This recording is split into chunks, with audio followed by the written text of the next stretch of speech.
प्रणाम। नमोस्तु तस्मै तव शासनाय, नमोस्तु तस्मै प्रभु शासनाय, नमोस्तु तस्मै जिन शासनाय।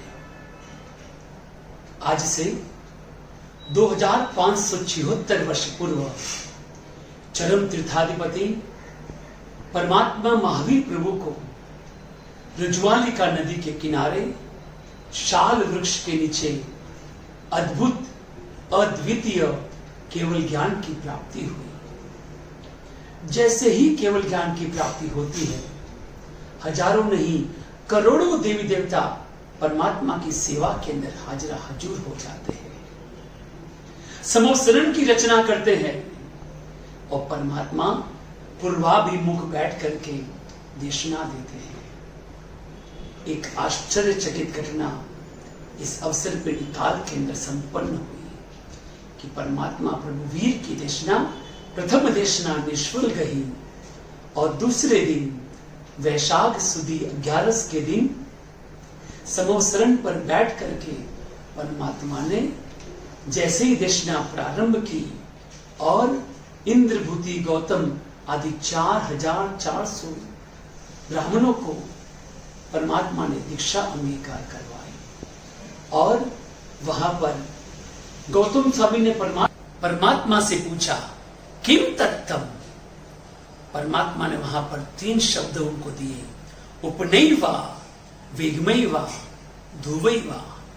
और इस त्रिपदी के माध्यम से गणधरों ने द्वादशांगी की रचना की और वह द्वादशांगी आज हम तक पहुंच रही है। और उस दिन धर्म तीर्थ की स्थापना हुई, वह तीर्थ जिसके अंदर साधु, साध्वी, श्रावक और श्राविका आते हैं।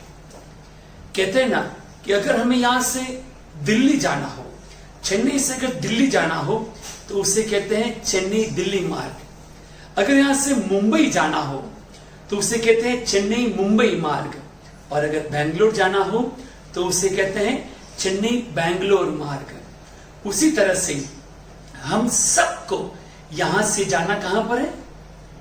सिद्धशिला पर शिव सुंदरी से मिलन करना है और उसे कहते हैं वह मोक्ष मार्ग। और वह मोक्ष मार्ग की परिकल्पना परमात्मा प्रभु महावीर ने इस वैशाख सुद 11 के दिन की। कहते हैं ना कि एक व्यक्ति अमीर होता है, करोड़पति होता है, उसके पास बिजनेस करने का एक फॉर्मूला होता है, लेकिन वह फॉर्मूला वो और किसी को नहीं बताता है, वह अपने अंदर गुप्त रखता है। वह सीक्रेटली वह फॉर्मूला अपने बिजनेस के अंदर अप्लाई करता है और उससे प्रॉफिट गेन करता रहता है। लेकिन परमात्मा की कृपा तो देखो, केवल ज्ञान की लक्ष्मी परमात्मा को मिलती है और जैसे ही मिलती है परमात्मा हम सब पर अनन्य कृपा करते हुए वह लक्ष्मी हम सब पर न्यौछावर कर देते हैं।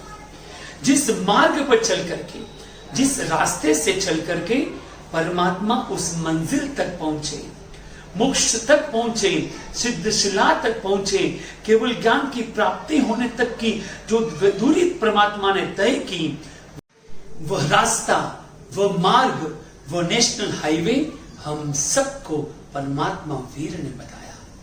क्या अनन्य उपकार, क्या उपकार की पराकाष्ठा तो देखिए। जो लक्ष्मी उसे मिली वह लक्ष्मी हम सब पर न्यौछावर कर दी। वही जिन शासन, वही धर्म तीर्थ हम सबको कहीं ढूंढने के लिए नहीं जाना पड़ा। जन्म से ही वह जिन शासन, वह धर्म तीर्थ हम सबको मिला हुआ है।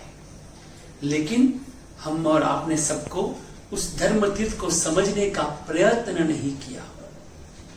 साधु और साध्वी के माध्यम से, इस द्वादशांगी के माध्यम से वह मार्ग हम तक निरंतर पहुंच रहा है। लेकिन वह द्वादशांगी, वह शुद्ध ज्ञान, वह गुरु भगवंत इस पूरे विश्व के अंदर बहुत ही अल्प है। हर जगह के अंदर, हर क्षेत्र के अंदर वह साधु साध्वी जी भगवंत वहां नहीं पहुंच पाते हैं। और इसीलिए हर गांव गांव के अंदर, शहर शहर के अंदर होती है ज्ञान की गंगा, बहती है ज्ञान की गंगा धार्मिक पाठशाला के माध्यम से। जिस पाठशाला के अंदर प्रभु वीर की वाणी का प्रवाह निरंतर बहता रहता है। और ऐसी ही गंगा हमारे चेन्नई महानगर के सौकारपेट के श्री वर्धमान जैन तत्वज्ञान केंद्र द्वारा संचालित धार्मिक पाठशाला के माध्यम से निरंतर बहती रहती है। यह एक ऐसी चेन्नई की पाठशाला है जिस पाठशाला के अंदर पढ़ करके 1, 10, 20 नहीं बल्कि 118 बालक बालिकाओं ने आज तक दीक्षा ग्रहण कर ली है। जिस पाठशाला के अंदर निरंतर सुबह, दोपहर और शाम को पाठशाला चलती है, जिस पाठशाला के अंदर स्वयं का भवन है, जो पाठशाला लगातार 22 सालों से अखिल भारतीय स्तर पर चलने वाली मुंबई बोर्ड की परीक्षा के अंदर सबसे ज्यादा उत्तीर्ण विद्यार्थी, सबसे ज्यादा रैंक इस पाठशाला को मिलता आ रहा है। यह बड़े गर्व की बात है। और उसी पाठशाला ने इस वर्ष इस महामारी के आतंक के बीच के अंदर जिस समय यह ज्ञान गंगा की प्याऊ बंद पड़ी है, जिस समय के अंदर साधु साध्वी जी भगवंत उपाश्रय के अंदर लॉक हुए बैठे हैं, जिस समय के अंदर मंदिर के अंदर किसी को जाने के लिए परमिशन नहीं है, ऐसे समय के अंदर सारे विश्व की सारी पाठशालाएं जिस समय बंद है, लॉकडाउन है, उसके मध्य के अंदर भी ज्ञान की गंगा का प्रवाह कैसे बहे, इसको ध्यान में रखते हुए वर्धमान जैन तत्वज्ञान केंद्र ने ऑनलाइन पाठशाला प्रारंभ कर दी। अनेक प्रकार के विविध प्रतियोगिताएं, कंपटीशन इस लॉकडाउन के कार्य के अंदर, समय के अंदर रखे। उसी के अंदर एक कार्यक्रम रखा, इंपॉर्टेंस ऑफ पाठशाला। पाठशाला की उपयोगिता क्या है, पाठशाला का महत्व क्या है, पाठशाला की ट्रस्टियों की ड्यूटी क्या है, इन सब को रख करके पूरे विश्व भर के अंदर, भारत भर के अंदर सभी बालक बालिकाओं के लिए यह प्रतियोगिता रखी। और इस प्रतियोगिता के अंदर हम सबको इतनी सक्सेस मिली कि कई हजारों बालक बालिकाओं ने इस कंपटीशन के अंदर पूरे भारत के कोने कोने से इस कंपटीशन के अंदर बालकों ने भाग लिया। इस इंपॉर्टेंस ऑफ पाठशाला को 1 लाख से ज्यादा लोगों ने, जिस कंपटीशन के वक्तव्य को लोगों ने देखा, लोगों ने सराहा। और यह निश्चित कहता हूं कि इस लॉकडाउन के पश्चात घर घर के अंदर, गांव गांव के अंदर, शहर शहर के अंदर पाठशाला जाने के लिए बालक बालिकाएं ही नहीं, उनके माता पिता भी उत्सुक होंगे। आज उसका रिजल्ट का भी दिन है कि किसके वक्तव्य को लोगों ने सबसे ज्यादा लाइक किया। दिल थाम के बैठिएगा, थोड़े ही समय के अंदर वह रिजल्ट आपके समक्ष मैं लेकर के आ रहा हूं। लेकिन उसके पूर्व इस कार्यक्रम को रखने के अंदर जिन्होंने बरसक मेहनत की, जिन्होंने दिल की सच्ची लगन के साथ में इस कार्यक्रम को अंजाम दिया, मैं उसका नाम आपके समक्ष रखना चाहूंगा। उनमें से विशिष्ट योगदान जिन कार्यकर्ताओं ने दिया वे है अंजन कुमार, दीपक कुमार, यश कुमार, संखेश कुमार और रुपेश कुमार। इन सब की मेहनत रंग लाई और कई सारे बालक बालिकाओं ने इस प्रतियोगिता में भाग लिया। अब आपके समक्ष मैं उन बालक बालिकाओं का नाम लेने जा रहा हूं जिनके वक्तव्य को सबसे ज्यादा देखा गया, व्यू किया गया। इसके अंदर हम लोगों ने 3 कैटेगरी रखी गई थी। सबसे पहली कैटेगरी छोटे से नन्हे से प्यारे से बालक बालिकाओं की कैटेगरी, उम्र जिसके अंदर 5 साल से 8 साल, जिसके अंदर पूरे भारत भर के कोने कोने से इस कार्यक्रम के अंदर, प्रतियोगिता के अंदर भाग लिया। और उसके अंदर प्रथम सबसे ज्यादा व्यूज जा रहे हैं चेन्नई के ही 7 वर्ष की बालिका, नाम है लिशिता जैन। द्वितीय नंबर पर आ रहे हैं मुंबई 6 वर्ष की बालिका, नाम है शीशा कोठारी। तृतीय नंबर पर चेन्नई के ही मनन बोथरा चौथे नंबर पर चेन्नई के 5 वर्ष की बालिका हेनल जैन, और 5वां नाम आ रहा है मानवी जैन, चेन्नई के ही 5 वर्ष की बालक। इस तरह से इनके वक्तव्य को, इनके भाषण को सबसे ज्यादा देखा गया। अब दूसरी कैटेगरी का रिजल्ट आपके समक्ष है, जिसके अंदर उम्र सीमा हम लोगों ने तय की थी 9 साल से लगा करके 12 साल, और उसके अंदर प्रथम पुरस्कार जा रहा है कोल्हापुर के 9 साल की बालिका नविका ओसवाल। दूसरा पुरस्कार सूरत 11 साल और नाम है तितिक्षा जैन। तीसरा पुरस्कार जा रहा है 10 साल और 11 साल की बालक बालिकाएं सिद्ध और लब्धि। चतुर्थ पुरस्कार जा रहा है एक बार फिर से मैसूर 11 साल की बालिका, नाम है धृति जैन। और 5वां पुरस्कार जा रहा है चेन्नई के निधि शाजेन 10 साल की बालिका। और अभी अंतिम कैटेगरी उम्र सीमा 13 साल से 16 साल, और इस कैटेगरी के अंदर सबसे ज्यादा जिनके वक्तव्य को देखा गया इस तारीख के दौरान वो है 16 साल की बालिका चेलना जैन, चेन्नई का ही। द्वितीय पुरस्कार जीनल बोहरा 13 साल, चेन्नई। तीसरा पुरस्कार प्राची राठौर 15 साल, चेन्नई। चतुर्थ पुरस्कार श्री धर्म पर्व पाठशाला मुंबई, और 5वां पुरस्कार जा रहा है मुंबई से ही एक बार फिर प्रीत परमार 15 वर्ष। इस तरह से आपने देखा होगा कि सूरत, मुंबई, मैसूर, कई सारे जगहों से इस कार्यक्रम के अंदर भाग लिया। अब चिंता का विषय यह बना हुआ है हम सब के लिए, सभी पाठशालाओं के लिए, शिक्षक शिक्षिकाओं के लिए, कार्यकर्ताओं के लिए, कि यह लॉकडाउन कब खुलेगा। पहला तारीख आई 14, उसके बाद 3, अब 17, अब आगे क्या।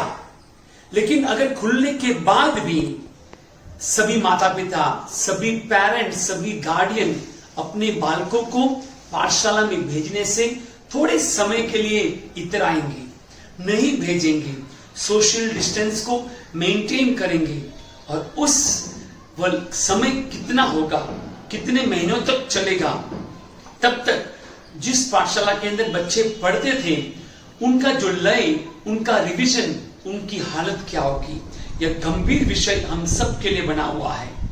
लेकिन आपको मैं बात याद दिला दूं कि चेन्नई की पाठशाला ने जैसे ये लॉकडाउन शुरू हुआ तब से ही थोड़े ही दिनों के अंदर गुरु भगवंत से प्रेरणा लेकर के, गुरु भगवंत की अनुमति लेकर के उन्होंने अपनी पाठशाला के समस्त बालिक बालिकाओं को शिक्षक शिक्षिकाओं के साथ में ऑनलाइन पाठशाला के माध्यम से जोड़ दिया। वीडियो कॉल के माध्यम से उनकी पाठशाला चालू रखी। जूम एप्लीकेशन, माइक्रोसॉफ्ट एप्लीकेशन के माध्यम से उनकी पाठशाला की क्लासेस चालू रखी।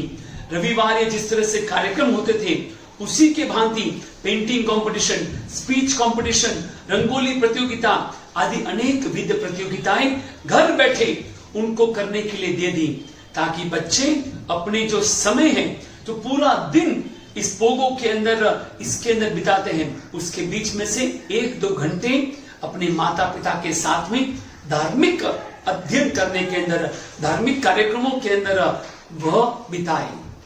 और वह सक्सेस बहुत ही अत्यंत हम सबको मिला है। कहते हैं ना कि ये जिन शासन का आधार अगर कोई है तो वह पाठशाला है। जिस तरह से साधु साध्वी जी भगवंत गांव गांव जाकर के प्रवचनों के माध्यम से ज्ञान की गंगा बहाते हैं, वैसे ही यह पाठशाला भी ज्ञान की गंगा प्रवाहित करती है। जिस पाठशाला के अंदर से वह स्वयं सेवक, वह कार्यकर्ता, वह भामाशाह, वह विनय, वह विवेक, वह सदाचार, सभी कुछ जिस यहां से सिखाया जाता है, और जिस जगह से यह वैराग्य की भावना को प्रदीप्त दीप्यमान कराया जाता है, और जहां से साधु और साध्वी जी भी तैयार होते हैं। इसीलिए कहा जाता है कि साधु साध्वी जी भगवंतों को बनाने की अगर कोई छोटी सी फैक्ट्री है तो वह यह धार्मिक पाठशाला है। अतः हम सबको इस धार्मिक पाठशाला पर अवश्य में जोर देना होगा। संघ के ट्रस्टीगण आज हम लोग ज्यादातर जगह में देखते हैं कि ट्रस्टीगण जितना समय चातुर्मास के दौरान या उसके बाद भी बड़े बड़े आयोजनों के अंदर जितना समय देते हैं, उतना समय हम इन पाठशालाओं के अंदर नहीं दे पाते हैं। उन अनुष्ठानों के अंदर जितना हम सद्व्यय करते हैं, उतना व्यय हम इस और नहीं करते हैं।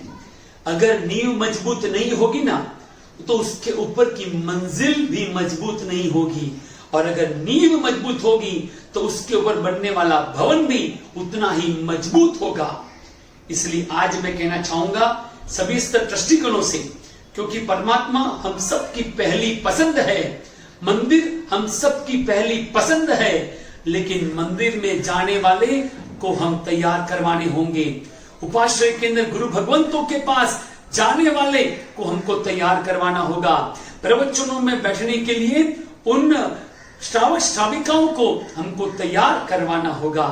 इसलिए ज्यादा ध्यान परमात्मा के मंदिरों के साथ साथ में हमको पाठशाला के उत्थान के लिए भी उतना ही देना होगा। शिक्षक शिक्षिकाओं के उत्थान के ऊपर भी हमें उतना ही ध्यान देना होगा। उनके कार्यक्रमों को बड़े पैमाने पर करने के अंदर भी हमको बड़ा ही ध्यान देना होगा, तभी यह हमारा जिन शासन टिक पाएगा।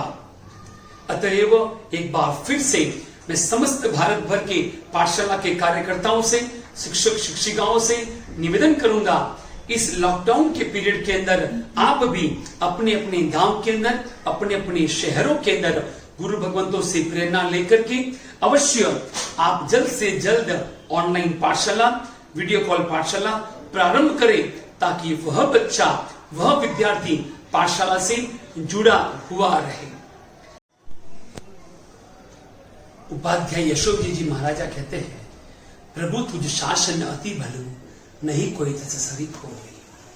हम सबको प्रभु बहुत पसंद है। गुजराती में कहावत है, प्रभु गमे पर प्रभु ना वचनों कटला गमे। परमात्मा को तो मानते हैं, लेकिन परमात्मा की कितनी मानते हैं। और उन सब के लिए, उन सब का आधारभूत वह सब बातें अगर कहीं से प्रकाशित होती है, कहीं से हमें प्राप्त होती है, तो वह है धार्मिक पाठशाला। आइए इस धार्मिक पाठशाला को आज से हम संकल्प करते हैं कि हम सब अपने कर्तव्यों को पूरी पराकाष्ठा के साथ में निभाएंगे। भले आप शिक्षक शिक्षिकाएं हैं तो अपने शिक्षक शिक्षिकाओं का आधारभूत हम निभाएंगे, ट्रस्टी अपना कार्य करेंगे, और अंत के अंदर यही कहना चाहेंगे कि जिन शासन का आधार यह पाठशाला है, और इस कार्यक्रम के अंदर जिन बालक बालिकाओं ने भाग लिया, उन सबको पाठशाला की ओर से धन्यवाद देते हुए आज के दिन हम सब तहे दिल से हमें मिला हुआ जिन शासन के लिए हम सबको आनंद हो रहा है। हम सब अपने आप को कृत्य मान रहे हैं। परमात्मा के सिद्धांत को फॉलो करते हुए आज संतोष और हमारे अंदर, हृदय के अंदर रोमांच को प्राप्त कराते हुए, परमात्मा के वचन का साक्षात्कार करते हुए आज के दिन जो शासन मिला है उसका संतोष मानते हुए, अपने आप को सुरक्षित मानते हुए, परमात्मा के ऋण को हम स्वीकार करते हुए, क्योंकि अगर परमात्मा का यह शासन न होता तो ये जैन फिलॉसफी न होती, तो ये जैन थियोरी न होती। और इसके लिए 7 क्षेत्र के अंदर रक्षा के द्वारा आज हम और आप सब मिलकर के इन शासन स्थापना के दिवस पर ऐसे सभी धर्म रक्षकों को हम तहे दिल से नमन और वंदन करते हैं। ऐसे समस्त तीर्थ रक्षकों को नमन करते हैं। हम सब मिलकर के जिन्होंने शासन हम तक पहुंचाया, उन सबको धन्यवाद देते हैं। सर्वस्व न्योछावर करने वाले ऐसे स्वयं सेवकों को हम धन्यवाद देते हैं। शासन के सेवकों को, संघ के सेवकों को, तीर्थ के रक्षकों को, आगम के रक्षकों को, प्रभु वचन के रक्षकों को, साधु को, साध्वी जी भगवंतों को, और साधु साध्वी जी भगवंतों के रक्षकों को, हर एक हमारे रग रग के अंदर, हमारे हृदय के कोने कोने से इन सब के लिए आज हम नतमस्तक होकर के उन्हें हम नमन करते हैं, उन्हें हम धन्यवाद देते हैं, उन सबको हम कोटि कोटि नमन करते हैं। हमारे 3.5 करोड़ रोम रोम के अंदर ऐसे जिन शासन के रक्षकों के लिए आज शासन स्थापना के दिवस, जिन्होंने जिन शासन को हम तक पहुंचाने के अंदर जिन्होंने भी मदद की है, ऐसे समस्त सेवकों को आज हम नमन और वंदन करते हैं। ऐसे जिन शासन को की आधारभूत ये धार्मिक पाठशाला और इस धार्मिक पाठशाला के महत्व को बताते हुए जो ये कार्यक्रम प्रस्तुत हुआ, और इसके अंदर भाग लेने वाले के अंदर प्रथम पुरस्कार कैटेगरी 6 वर्ष की उम्र से लगा करके 8 वर्ष तक की उम्र, और उसके अंदर पुरस्कार जा रहा है राजमुंदरी से परिधि लुमकड़। उसके बाद द्वितीय उम्र सीमा 9 साल से लगा करके 12 साल तक के बालक बालिकाओं की प्रतियोगिता के अंदर पुरस्कार जा रहा है मदुराई। 12 साल की उम्र है, नाम है विवान जैन। और हमारी अंतिम कैटेगरी 13 वर्ष से लगा करके 16 वर्ष तक की कैटेगरी के अंदर, और उस कैटेगरी के विजेता है मोक्षा मुनोत। 14 साल की उम्र चेन्नई से आएगा। इन सबको धन्यवाद देते हुए और इन सब के उज्जवल भविष्य की कामना करते हुए आप सब से हम निरंतर प्रार्थना करते हैं, निवेदन करते हैं, आप स्वयं अपने पूरे परिवार के साथ में ये जिन शासन की आधारभूत पाठशाला के अंदर अवश्य जुड़े, पाठशाला के अंदर अवश्य सहयोग प्रदान करें। जय जिन शासन, जय महावीर। धन्यवाद। इस अनुपम आयोजन के लिए कमल भाई, सुरेश भाई और अमित भाई का भी श्री वर्धमान जैन तत्व ज्ञान केंद्र की ओर से हम दिल से, तहे दिल से उनका भी हम आभार व्यक्त करते हैं। जय महावीर।